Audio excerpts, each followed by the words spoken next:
Hello and welcome to another dose of Women Are the Medicine. I'm your host, Naz, and this is the podcast for visionary women who want to change the world. Whether you're an entrepreneur, a coach, a healer, an artist, or a disruptor of the status quo, this is your space.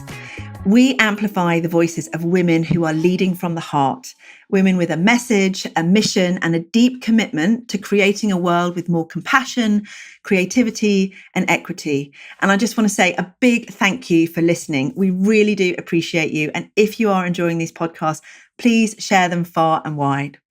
Today, I'm joined by Natasja Pelgrom, who is a bit of a big deal in the psychedelic space, I have to say, and has a reputation for being an all-round wonderful human being. She is a sacred medicine guide, a mentor, and founder of Awaken the Medicine Within. With over a decade of experience in transformational work, Natasja weaves ancient wisdom, somatic practice, and deep integration to guide others into a true inner change. She's also the founder of the Eudaimonia Institute, where she creates immersive spaces for conscious living and regenerative leadership. Natasja, thank you so much for coming on the show. Welcome to Women Are the Medicine. I'm so delighted to have you here. Oh, thank you so much. And it's so wonderful to have, be invited, and just a little shout out to Roslyn from Breaking Convention who connected us. I always want to give credit where credit's due. And of course, hi to Rachel, who's your partner in Shine. I met her a few years ago during Breaking Convention. So, the web keeps on weaving and we keep on meeting each other. So thank you so much for having me today. Oh, it's our absolute pleasure. And thank you to Ros, who's also sent me tons of other podcast guests. So I'm really excited for this too. So Natasja, we've not met before, but I know of you. I've come to some of your summits before. I've listened to your podcast. I'm a huge, huge fan. But I realized as I was preparing for this podcast that I don't actually know your story. I don't know how you came to wind up working in this space. And I just wonder, and I know it's a bit of a broad question, but I'd love to find out and dig a little bit deeper into who Natasja is and how she got to being here. Yeah.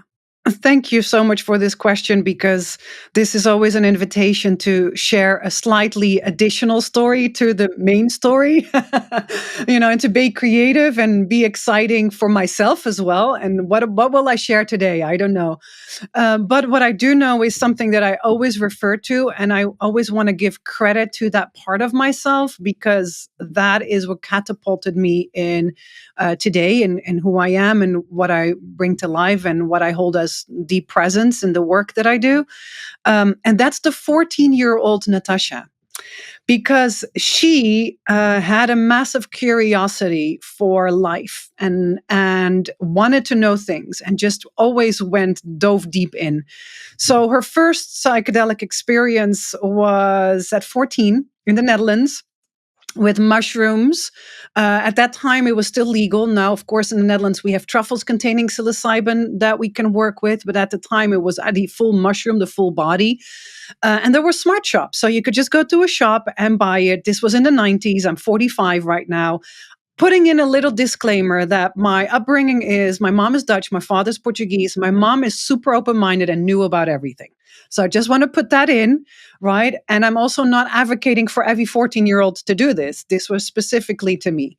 Okay, so I had this curiosity, and my ex-boyfriend and we decided to take mushrooms, walk through Amsterdam City.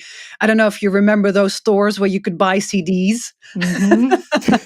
So we went into one of those and put our headphones on, and then it happened. The effects of what can happen, the amplified sound, seeing colors in music, all of these effects that were happening. And I knew one thing, okay, this is kicking in. I'm feeling really good, but I don't know what's going to happen. So we decided to go home to my place and be in my room by ourselves. Now, the journey was recreational, and there was actually quite some important insights, which I only much later clicked as aha moments, and I used in my integration programs as stories for people to understand. But what had happened after that journey, and this is something where I hope, and your work as an integration coach and guide, you must fully understand this, is that when it comes to expanded states of consciousness, there sometimes we have an insight and it's a paradox in itself, and it can be multi-layered, right? One, we can make meaning of layer one and maybe in the month after, but there's sometimes years later, there's another layer to that insight that is also true. Doesn't dismiss the other layer, but it is also true. So what had happened is in the months after, I was catapulted in just really kind of initiations. And, we don't grow up with elders with rituals and curanderismo or herbalism or shamanism in our society. So I didn't know what was happening, but now that I've learned what I've learned and I can look back, these were spiritual, called awakening moments. These were insights of what it feels to be in a state of awe, wonder, enlightenment, right? I'm not calling myself enlightened, but there are certain states that we can get to. And that happened to me at a very young age. And I believe now that it actually all unfolded because of that psilocybin ceremony, Mm. because something was catapulted so quickly after that now that set me on a path to be even more curious about life. So I started studying meditation. I went, at 18, I was meditating in Zen Buddhism. At 20, I became a Reiki master. At that time, nobody knew what I was talking about. They thought I was crazy. Started going into shamanism, esotericism, mysticism, philosophy. I did a course on philosophy, and I was 19, and all the people there were in their late 30s. So I want to share this part because it really started there, and because that created a base. Now, fast forward to a life that I've also walked, which I very much value. I became an entrepreneur at the age of 29. I had a business in hospitality, events, and fashion industry. I created a platform from brick and mortar with 3-story building, 6 days a week was open, and this was a platform for rising talent, for artists, musicians, DJs, creatives in the queer scene. So this was right in the city center of Amsterdam. And this was a great entrepreneurial accomplishment. We was really pioneering at the time. Nobody had done something like this, let alone in the Netherlands. So, but I was getting too high on my own supply, and I leave it at that. And I realized I was standing in the place, and I realized one evening I asked myself a really deep question: are you really walking your purpose? And I realized that I was spiritually very deep in the closet. And I was very shy. I mean, my partner and people really close to me would always pick up on these interests because I would go away on a 3-day course or 4-day kind of, esoteric new age process. So I would always come back, with all these insights, and people would just go like, okay, sure, that's her. But I was really not fully walking the belief systems. And I even want to say this far, I wasn't walking the path of the feminine. And I'm not talking about the female body, right? Walking the path of truly understanding what it means to be in a place of the creatrix, to be in a place of relationship to the earth, what's our actual innate capacity in those spaces. So my spiritual relationship was in the closet, let alone this part was even more hidden. And I was really afraid that I was going to be casted out of society if I wasn't successful financially, casted out in my relationship. If, I was too woo-woo, would he still love me? Like all of these belief systems and fears were really, really high. So when I asked myself the question, am I walking my purpose? I was asking myself, are you truly being you? And I said, no. And do you see yourself at 40 in this place still? And I said, no. So I did a very challenging thing. I literally sold the business. Now, when I say I sold the business, I did not walk away with a bunch of money and that catapulted me in success for my next chapter. That's far from the truth. I sold the business and I still had a huge debt. And then 2 years after, I had to start from scratch. And sometimes really counting the coins of how to buy food. So this choice wasn't a choice of privilege. It was a choice of knowing I cannot make anything else. I have to walk this. So long story short, and that was my transition. And I want to share that, when I did that transition, I actually walked the Santiago de Compostela. I walked 450 kilometers. Yes. And so literally I gave the keys of the venue. And a week later, I put my backpack on and I started walking. I got the train to France and I started walking in the Pyrenees.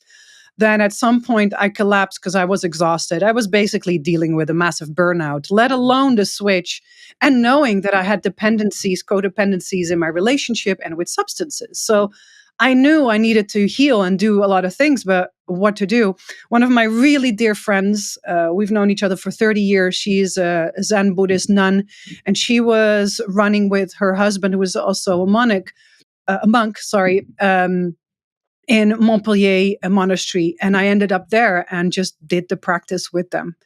And that was the beginning of the life that I have today, which is 13 years ago. So that's the prelude.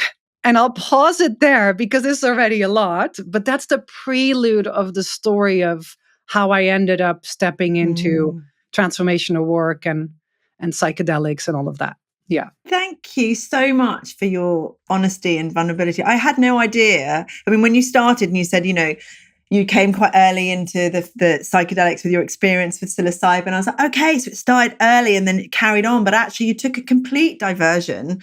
But it's part of our journey, right? There's a beautiful, wonderful tapestry that is woven in our lives, and everything is leading us to where we are meant to be. And I think what you're describing, that loss of connection to your sense of purposefulness or purpose and fulfillment is something that Rachel and I recognize in so many of our clients who come to us sort of mid to late 30s upwards, who are just like, I'm not sure what matters to me anymore. I don't know. Am I living my purpose? It feels like it's a huge undertaking to do a 180, to go, you know what, I'm going to pivot. I don't quite know what I'm going to do. There's a huge amount of trust. And the sunk costs that we as women put into things, into our lives, it is monumental to say, I'm just going to hand the keys back and I don't know what's happening and I'm just going to trust. Yeah. What did you recognize in you? What actually got you through that time, as well as obviously the practices and the friend that you got into? But what was the inner knowing that helped you to make that decision? Yeah. What a great question. Thank you for that. Nobody's asked me this part when I told this story, so that's a new one. Credits to you. So yeah, because it does require a kind of faith. And or the word trust, I try to reuse words that are dogmatic, stigmatized, or I try to bring them back in our language and reclaim them, like leadership, devotion, prayer, can we go back to its original blueprint of the meaning? So I want to say faith and trust. Yes, faith.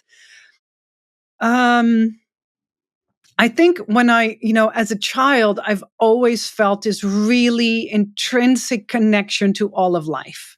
And I've never doubted that. And I think I developed skills in it because of my upbringing and the challenges, growing up with family members with addiction and everything that comes around it. You develop certain empathic skills out of survival mechanism. I understand the psychology around it. But I also have a quality inherent to the person that I am, is I'm always connected. I've never, And I will share a story because stories are important here. I will share a story about one psilocybin journey. This was in Mexico in a traditional setting with Mazatec elder. And I was there for 10 days with three ceremonies. And the third ceremony was extremely challenging for multiple reasons. Had to do a bit with the container, certain participant things just unfolded, and something that I didn't know about myself at the time, which was dormant and in my nervous system. So that's one thing. So there were multiple factors that made it challenging. But what had happened is I felt so disconnected, extremely disconnected. When the ceremony ended and we were in the closing circle and doing a water prayer, and it was all really beautiful, I was dying internally. I could not feel any connection to anything. It was the most horrific experience of my life.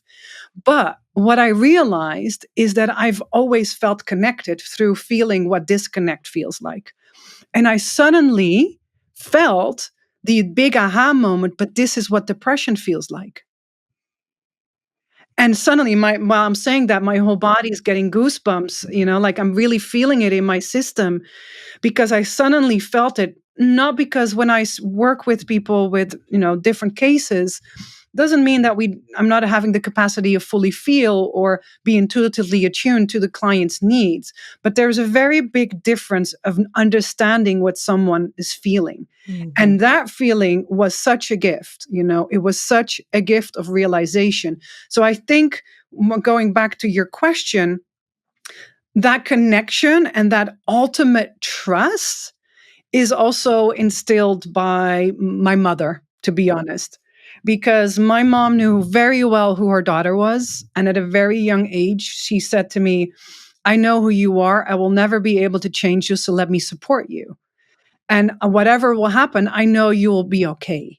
Wow. You will land on both. You're a cat with 9 lives. You will land on all your paws. You will land on your feet. And she said this in multiple ways in my teenage years, which I was a massive rebel. I was a nightmare. But I think it's that deeper trust to life and something that is bigger than accumulation of you, me, the audience, something that is bigger. And it doesn't matter if you call it nature, you call it God, goddess, whatever deity or wording you give it, but that there is a belief system that there is something bigger.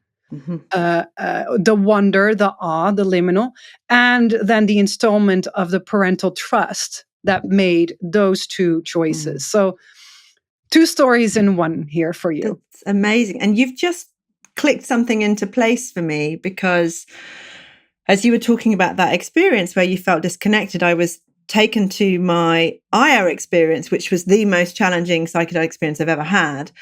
And it was challenging because there was a loss of connection. I felt no love. I felt absence of everything. And it was so alien from even just my normal life. It's like, I don't need to take substances to feel connected. It's already there. Yeah. My antenna is like, it's receiving, it's transmitting. Yeah.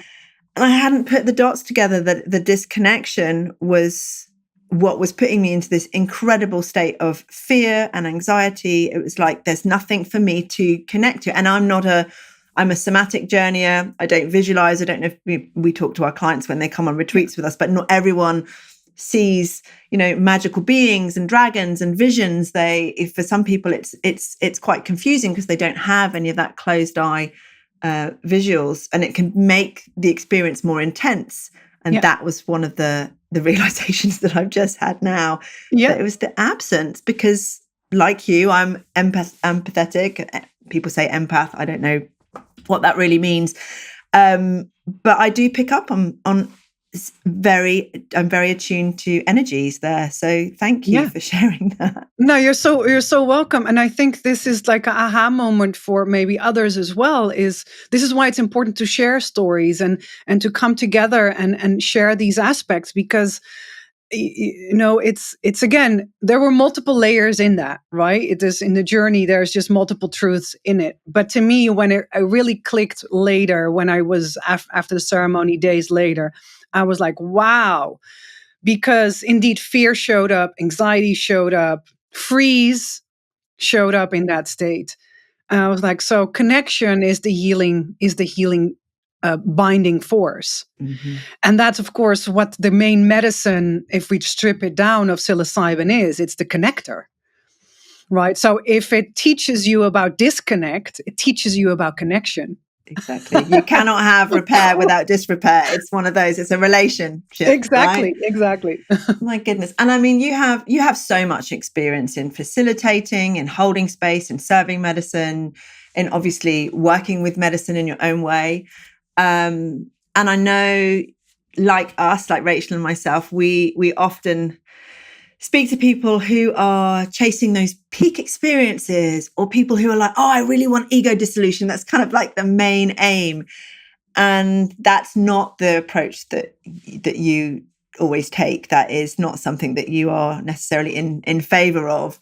But can you just talk to me a little bit about what the value of psychedelic experiences is, in your own words, for the clients that you work with and for yourself? Yeah. So there is a time and a place for peak and ego dissolution, right? I believe that all of these aspects have a purpose. They have a time and a place. I just want to go a little bit back on the standardization of psychedelics in the medical field, right? So, which is logical. I have a lot of friends who are researchers in the Netherlands. I know people in the UK. I know people in Australia. I coach some of the initiatives. I coach individuals that are part of research initiatives.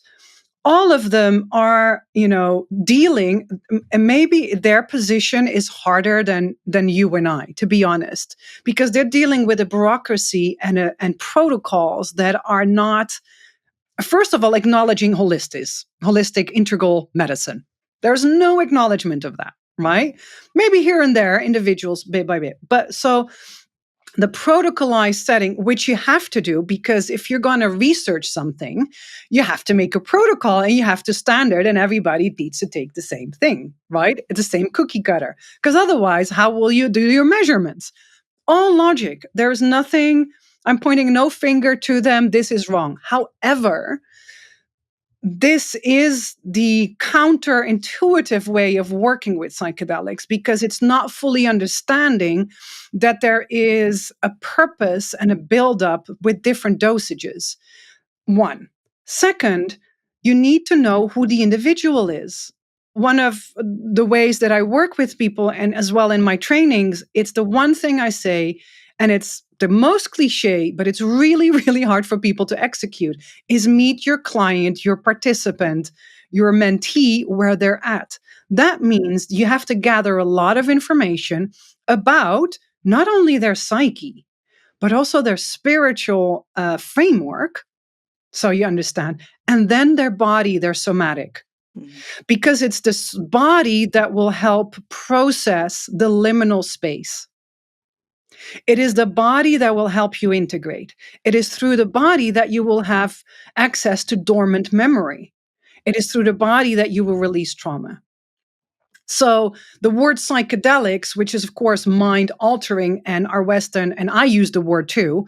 I try to use entheogens and psychedelics together, even on my landing page. I actually made an effort to put them down both side by side, because I don't want to make a choice in either way.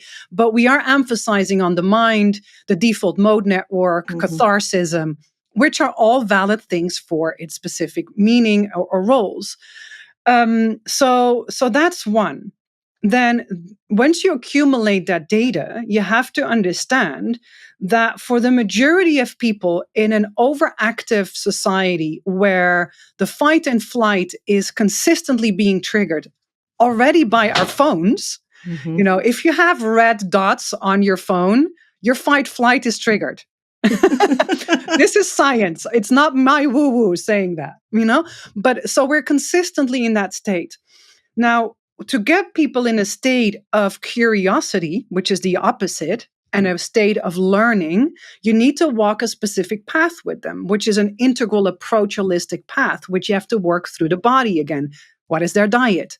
Not because there is a contraindication with food and psilocybin. Psilocybin is super generous in that way, but it does have an impact on the metaphysical, the energetic, and the emotional process that leads up to it and during the session itself.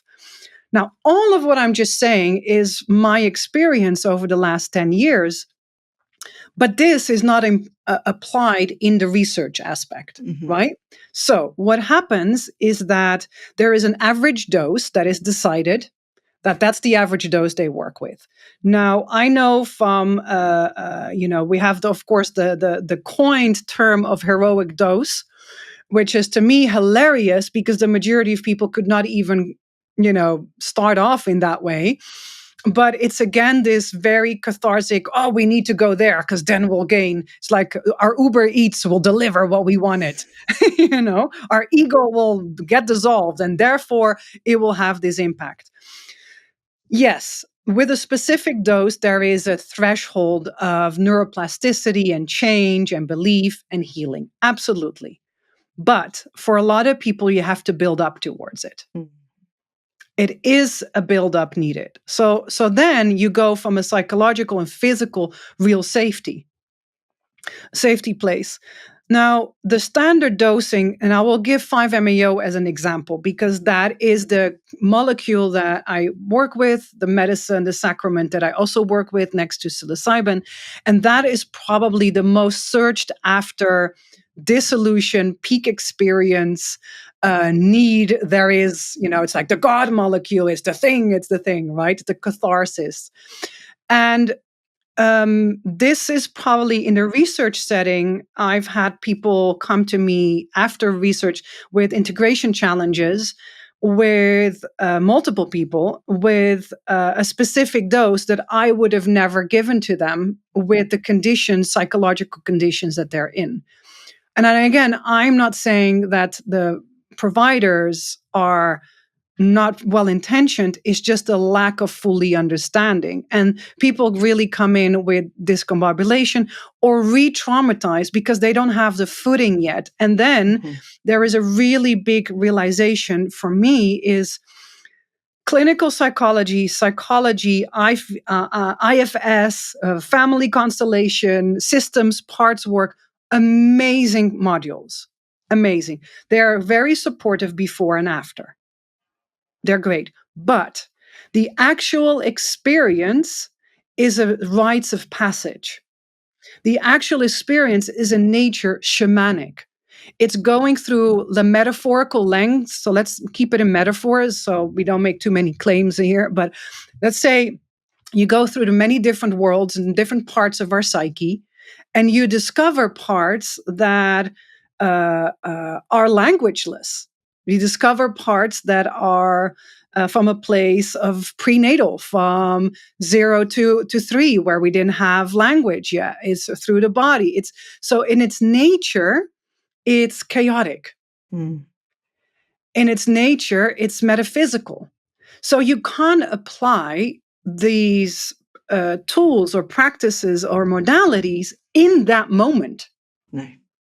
So in that moment, what you need, to me, and this is, I'm just going to claim it, I believe you need someone that has the role of, let's call it a spiritual doula.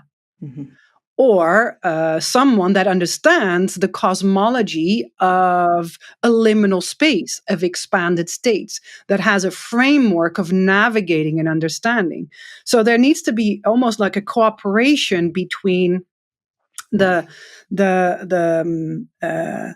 psychotherapist and the spiritual doula need to either be together or they're one. Yes. The training. And we're too young of an age to have that. So I don't know if I'm really answering your question right now, but I think this is where I went. That's good. No, it's so much value in this, Natasja. And I think so much value. You wanted to speak about the peak dose, but I think I went elsewhere, but I'm sorry. No, peak dose, ego dissolution. You talked about 5-MeO, which I feel like you said, that is the one where the medicine where people are, they're seeking this and without really doing the self-inquiry as to why. We see it, and again, no judgment, no sort of pointing fingers, but it's collecting peak experiences or ego dissolution or high doses or different types of medicine as little badges of honor, to me is not it's not sacred. It's not a sacred practice. And often when I ask people, why is it that or what is it that you're looking to get from this experience? They just like, well, I just want to experience ego dissolution. They don't actually know what it means, what it could do, and the dangers of it. I do have a very dear friend who was working with 5, and his ego is very fragmented and is finding it very hard to piece back together. And psychotherapy, like you say, psychotherapists are not necessarily trained in how to put somebody back after they've had a psychedelic experience where parts of them have disintegrated. So it's like, how do we work with those? But I know you hosted a panel at Breaking Convention around the dark side of psychedelics, and I just wonder if we can speak to that a little bit, like the dangers of coming into cavalier. And I don't want to scare our audience. A lot of the women that we work with are incredibly cautious. We see a lot of this gung-ho attitude actually with men who have the bravado, who are just a bit more fearless. But I just want to make sure that people really understand not just about the safety and the integrity of the container, of the medicine, but also the prep work and the integration work and how it all fits together to create a very safe crucible for their transformation. Yeah, absolutely. And so if we speak about more the challenging parts, is you can have the best screening in place. You can have a medical doctor present. You can have integration processes. You can have all of the things that tick the boxes of safety. And still something can go wrong. And wrong doesn't always need to be in this ceremony or session itself. It can also be, afterwards, or in the dynamic with another participant, or a projection to one of the facilitators, or someone has had an insight in their ceremony, goes back home and makes life choices out of that insight pretty directly. And then the person itself is feeling happy, but maybe their partner isn't. And their partner blames you as the facilitator. So the complexity of things can go wrong, go beyond life and death. There is so much nuance. So for me, it's always, can you ask yourself the various questions of what are the things that could go wrong, and how are you setting yourself up for it? And how are you having peers, supervision, mentors around that could advise you when challenges do come up in that way? So that's one thing, one starting point. And then another thing about the dark side of psychedelics and this specific Breaking Convention in this talk, I chose to not just speak about the individual choices that people make, chosen by the medicine, it was called, chosen to do this or chosen to do that. Well, I will share something. A lot of the times it's egoic ambition, wanting to do this. And I'm just saying it because it's okay if that's it. It's okay. It's not, this whole love light and you don't have an ego and you have to break your ego to then, that's the biggest BS. And that's the biggest BS. It's about becoming in sacred union with your mind and your heart and knowing exactly when you need your ego. Because if I'm going to do a business venture, I will like my ego to protect the shit out of me for my worth. And I'm going to be super blunt about it. But I don't need my ego, to lead a ceremony. I will need my ego if anger is needed to protect the sacred space spiritually.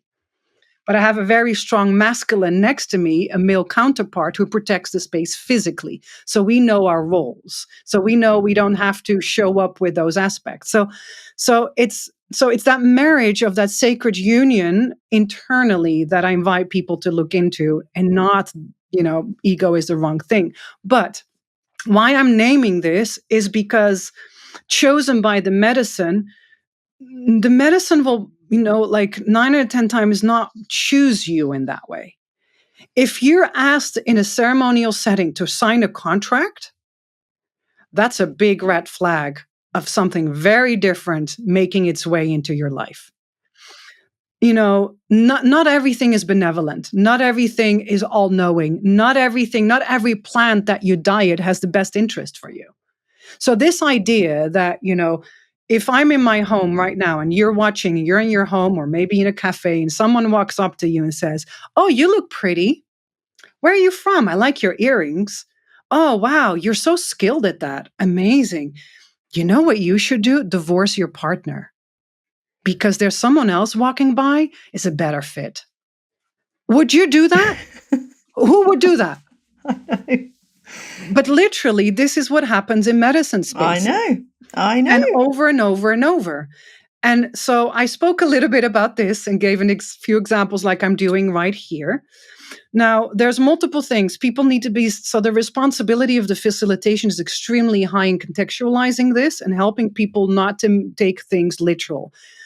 If you don't know how to help someone make meaning of their journey, always refer to that things take time and use the lens of metaphor first to unpack. And then people need structure and regular days to be able to really unpack what is happening. Another part of the talk for me was very important was about bringing in actually the psychedelic space itself. So the businesses, the facilitators, the choices that are being made, the how you call that, the wanting to be this expansive, this big thing and this big business venture, and a lot of it, and stakeholders who thought they missed the boat with the cannabis rise financially, they stepped on the rise with psychedelics. And so there is the dark side. I'm speaking into that. Also, people in very high leadership roles with prominent positions. And I've coached people, I've seen people, this is all first account, this is not hearsay, that people literally got a group of stakeholders in for a ceremony. And then the next day discussed what the financial investment was going to be for that company. Okay. Yeah. So is that ethical? But all in the name of we have the right intentions. All in the name, we really feel our mission. All in the name, but we know how to do this right. All in the name, yeah, but our product is really going to change the world. But all in our name. And it doesn't mean that that you can't impact people with that. But if you're already at the root are imbalanced in that way, it causes a metaphorical cancer of shadow and power dynamic. Because you cannot say that a group of people who are coming in, you're basically creating an altered state of consciousness to influence people into giving you money. And they're all adults and everybody knows what they're doing, and it's all under the name of great, right? But this to me is where, and the thing is, and I want to show up with full authenticity and truth. I've guided a group like that, right? So that's why I learned about it. Yeah. At the time, I was also like, oh, this is so cool, blah, blah, blah. And then in retrospect, I was like, this is not cool at all. Actually, what did I do? So it's not that I'm speaking from a high tower or mountaintop and I witnessed all these things. I've been part of lot of these things and said, oops, that was not okay.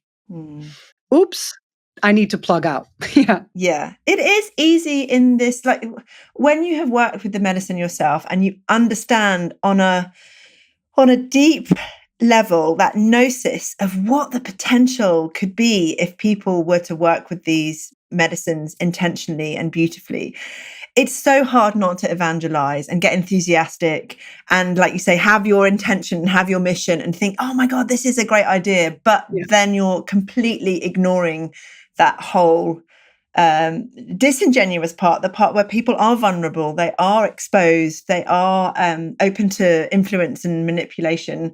And, we see it a lot in the industry. The industry's gone through that evangelical phase, and now people are starting to talk about the dark side. Jules Evans has always written about it. Obviously, he has a particular leaning.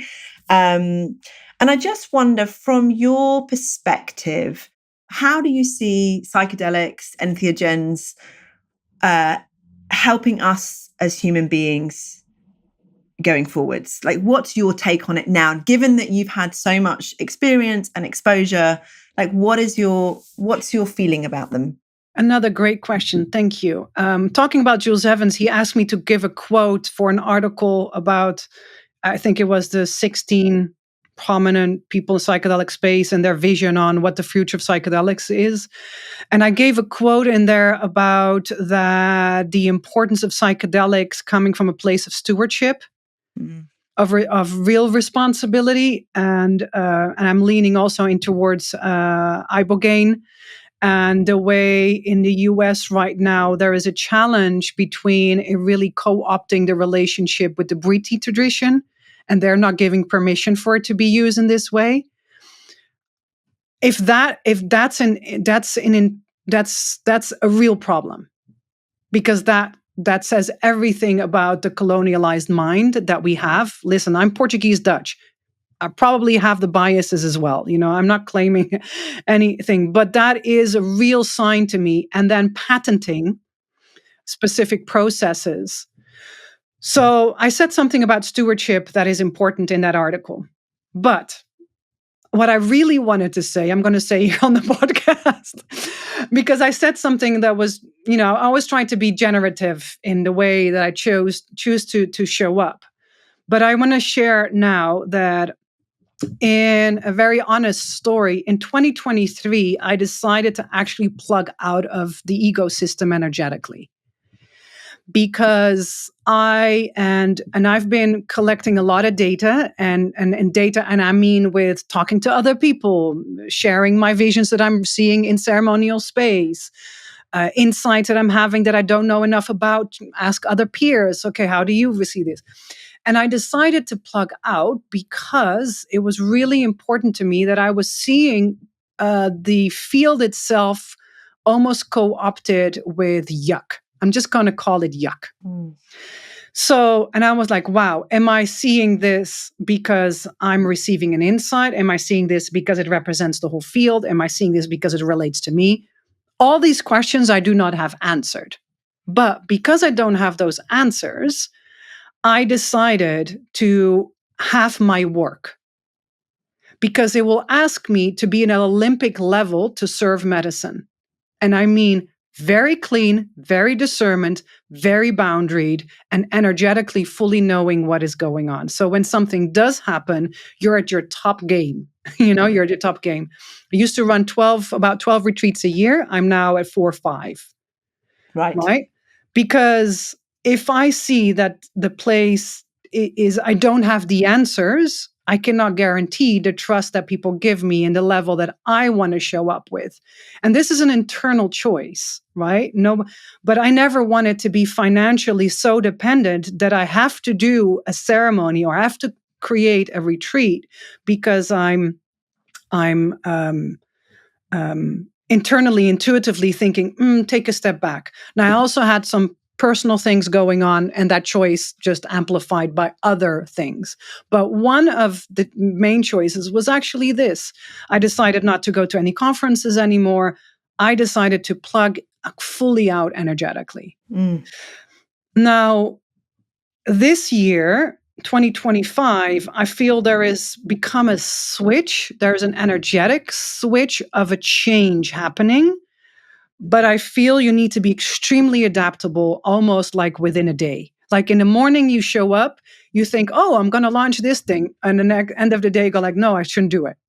Gotcha. Right? Like, it's like, whoa, this is still happening. So the future of psychedelics in that way, and I'm speaking more at it from an energetic and metaphysical place, because I think most people don't speak into that, don't validate that, and don't say that it's a real thing. It's a real thing.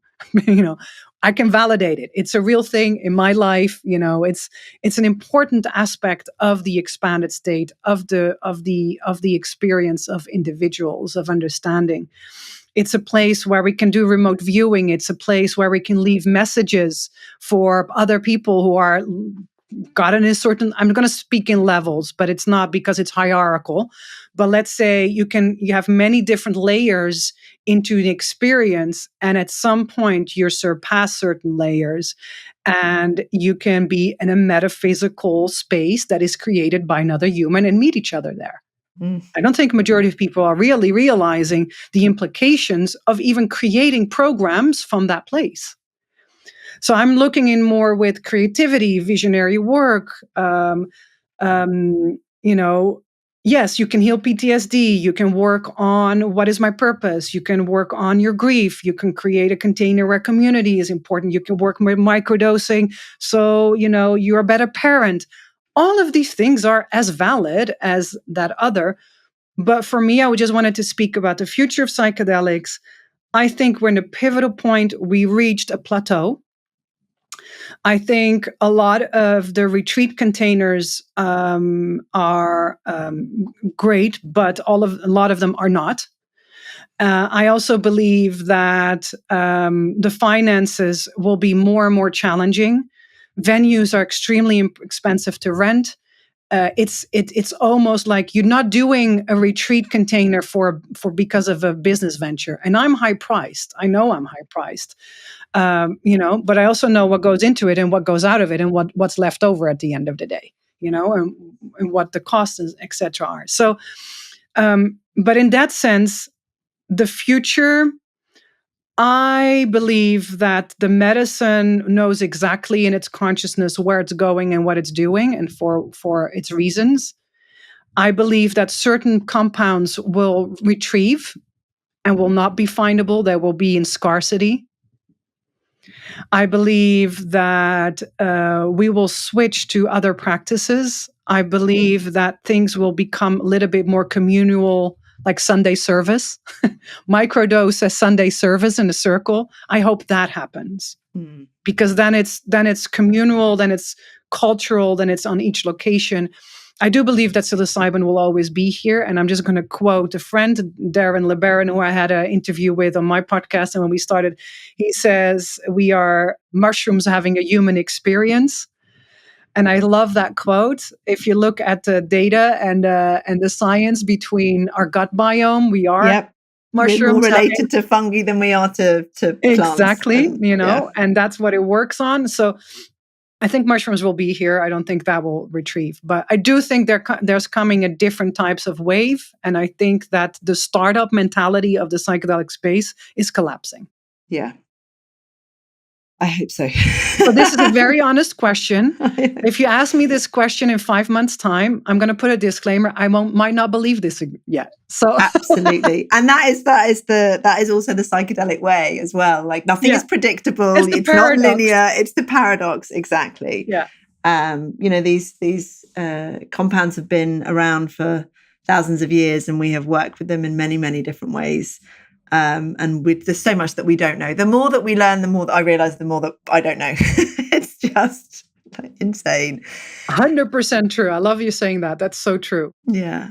And you mentioned, it's not always, we're going to find other ways to access these transcendent states, to work deeply with psyche. And I know that you recently fairly recently went and did a darkness retreat, which is something that I'm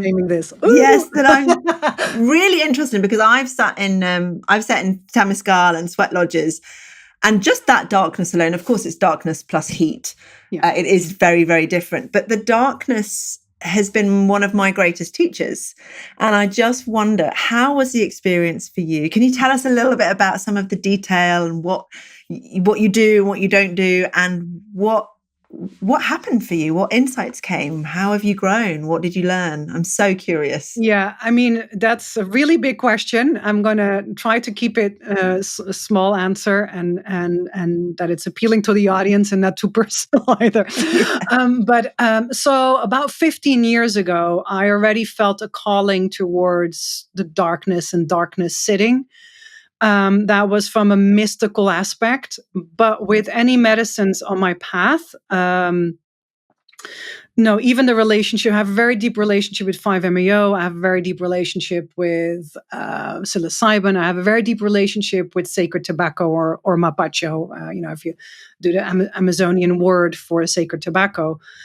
And those are, and of course, cacao as well, and many other herbs and plants, but I can't name them all because it will be too much. But the darkness is something that I felt a calling towards. And I'm sharing these plants is because with tobacco, I had a calling for a similar amount of time as a sacred plant.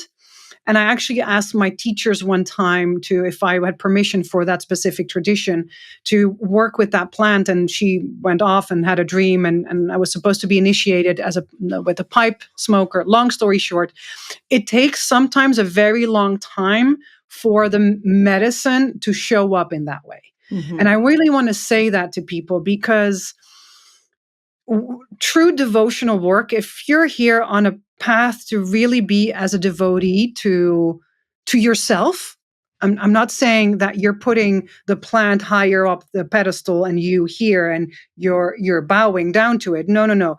Your devotion is to you, to your capacity, to your humanness.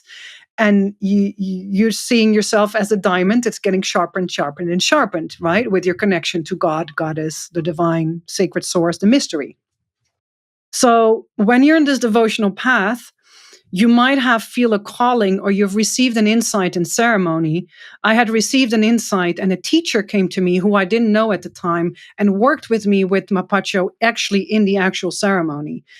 And 3 years later, I realized that it was the main teacher of one of my dear friends who I then actually worked with for 5 years in ceremony with. So it will come in its due time if it's meant for you. And I think this is really hard for people to hear, if it's meant for you. But maybe that thing isn't meant for you, but the search for that thing might put you on the path to the thing that is for you. And you have to come in with a kind of humility to accept, to not be rigid in what your ambition, what I said, ego and ambition, what you think you're supposed to be doing. So going back to the darkness, this is the same thing, how the darkness, I set the intention in the world, and literally in 24, one of my really good friends, Isra Garcia, who is quite prominent in the personal development space, and especially in Spain and the Spanish-speaking countries of Latin America, he went off, which is called the Great Victory. He actually stopped all his online work. It was extremely successful and went off for multiple years to be completely offline. And he encountered practices in Asia with the darkness. Mm. He called me up after 4 years and said, "Sister, I'm back. I need to see you. Come to me in Bali." I said, "Yes, I need it too." Got on a plane. 2 weeks later, I went to Bali. And this is where he shared with me the darkness. And he said, "Do you want to do a darkness retreat with me?" And I was like, "That's it. You ask and you shall receive." 15 years later, but you shall receive. And I'm very, very strict on who I do what with. So I'm totally okay with not waiting but getting the right person. Mm-hmm. So this is someone that I trust. This is something, it's a dear friend. It's a brother. It's like I would give my life in his hands. That's the deep trust that I have. So he organized with multiple people a 5-day retreat where you went in that evening and you came out day 5. And that was one of the most potent experiences of my life. But I have to say that it was that because of all the work that I've already done preluding to it. Mm-hmm. It's like I've done medicines, I've done the practices. It was extremely deep, and I was really guided. I was really guided by, I call it the voice of reason, the voice of truth. I was really, really guided through each of the steps and stages. And I had a beautiful, beautiful mystical experience, and I met my deepest fear. Mm. So, it's like But I could only meet my deepest fear because of the pre-work that I'd done and the capacity to hold it in that moment and knowing what to do with it afterwards and how to integrate it, which I'm now still doing. I'm now in a specific therapeutic model that fits my insights, for 9 months. So like the work never ends, like I'm now processing that insight, that fear that came up and the why and how. So it's not that, this was the most best thing because I'd worked towards it. No. I was able to unpack the biggest thing that I wasn't able to unpack in all the years before in any psychedelics. Right. So, but that was to me, that's my story. Now, there were people in the group that had never had a retreat experience, and everybody will receive at the level that they're at, to the needs where they are, Yes. like everybody has their beauty. Now, I have a very deep devotional practice. I commit when I choose to get to know a medicine, I commit really, really 100% to it. So my commitment to the darkness, that's my medicine for 2025. That means I'm not taking any other compounds. I'm not doing any psychedelics. I'm not mixing. I'm not matching. I'm doing that format, which is, you shouldn't be doing many darkness retreats in a row. You have to wait another year before I can go in again. But I can do 24-hour darknesses, which I now do every month, 24 hours, wherever I am. I just did it in an Airbnb in Faro, Portugal. I do my practice, I open, I close, I do the whole thing, and I'm there, So that's my practice of relating to the darkness. And how it impacted, to answer your last question, how it impacted my work is, if you find a way where you have the capacity to really feel safe enough to meet the one thing that you fear most, with guidance, with support, and you're truly ready for it, there is nothing more ultimate truth than that. Therefore, it had immediately impact in the way I was holding our 9-day practitioner program immediately. I could see so many impacts on the work and the container just because of that relationship with the darkness and myself in that sense. So it's, again, the cliche, what you do on you will impact the other. Everything, exactly. And that does bring us really beautifully and segues into, what offers do you have for people? How can people work with you, and where can they find you? Let's talk a bit about your facilitation training. People listening can just hear the integrity, the depth, the breadth, actually, that you are bringing into this training. So just tell us a little bit about it. Who is it for, and how people can find out more about it? Well, first of all, it's for lifelong learners. So that's number one. So, if you're watching and you're not a psychedelic practitioner and you're interested, then it could be for you too. So the majority of my clients are people that really understand that, are an executive coach, for example, that really understand that she's going to deepen her self-work, is going to deepen her work with her clients. She's executive coach for luxury brands. It's a very different field. She does not have the ambition to be a psychedelic practitioner, but does understand that the depth of her own work is impacting that. Other ones are someone that was in a corporate environment and feels now a calling that really wants to create singing circles, and wants to feel more confident in stepping into such a foreign role from where he came from. Another way, right? And there are people that are practitioners, space holders. So what I have created is actually a three processes, and you can either take them all together or just separate. So number one is the fundamentals of space holding, which we're going to launch our second cohort in July 4th, 2025, with live classes. I have some amazing guest teachers, Laura Dawn, Beth Weinstein are live coming, and then Alexander Beiner and Mudu Bakwi were in the previous one. So you'll have those recordings. They're amazing, amazing people to learn from. So the fundamentals of space holding, it's a 5-week program online. It's fairly, affordable for people. There's installments. I want to have things for people at, different possibilities. Now, there's also a possibility to work with me one-on-one in a mentorship program. So that's another part of it.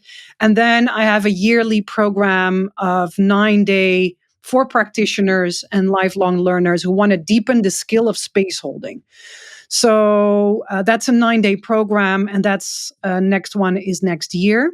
Some of my clients do the 3 things, and we do that spread out over a whole year. So it's if we do that, that's more towards the apprenticeship model, right? Where you go really deep with your own practice. So that's a whole arc of a journey, but you can also do, separate from it. So that's it. But fundamentals of space holding, that's what I'm really excited about, because that's just the basics. And the live sessions I love doing, because throw at me all questions, and especially things that I don't know and I have to research and go deep in how to answer it. And yeah, let's do it.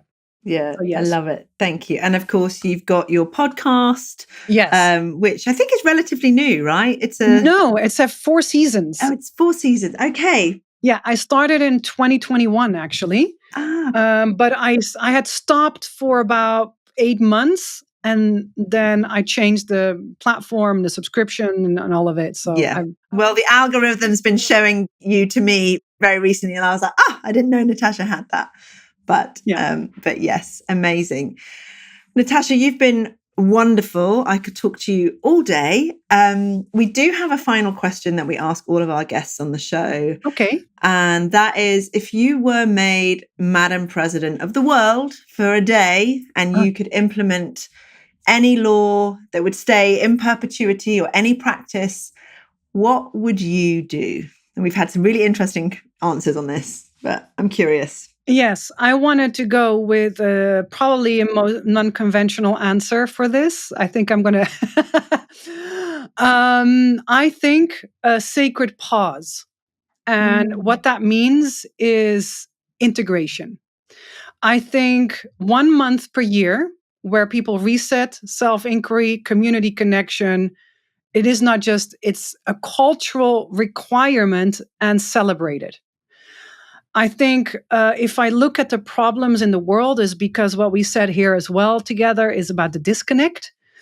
I think if we can have ceremony without medicines, I'm not speaking about that, but if we could have a way that it normalizes slowing down, it normalizes listening to your soul, tending to the land, tending to each other, that stillness is no longer a privilege, but it's mandatory. It's a global right. So from this place, we will be different parents. We will heal different. We will create different. We will lead different.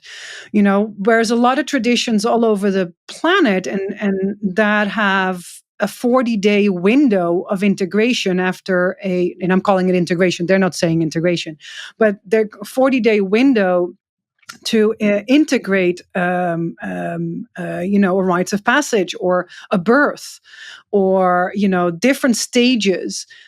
And the amount of times that I see people, for example, out of our 9-day where we just did, I wish I could give that group 3-4 weeks of just working in nature as their integration, and then coming back to society and then helping people become leaders and change things. And so I would call in the sacred pause of stillness. I absolutely love that and wholeheartedly support this idea that what we need to do as the world is speeding up in so many ways and so many areas, that it is calling us to slow down, to reconnect, to go inwards, to connect with one another. And remember that we are part of nature. Remember that is integration, being in this beautiful world that we have the opportunity to exist in. Yeah. But Natasja, thank you so much. It's been amazing. We have a sort of unwritten rule that we keep it to an hour because that's just popular. But I could ask you so much more, and I really look forward to chatting to you another time. But thanks again. This has been revelatory and just really wonderful to get to know you and to spend a bit of time with you. Thank you so much for having me.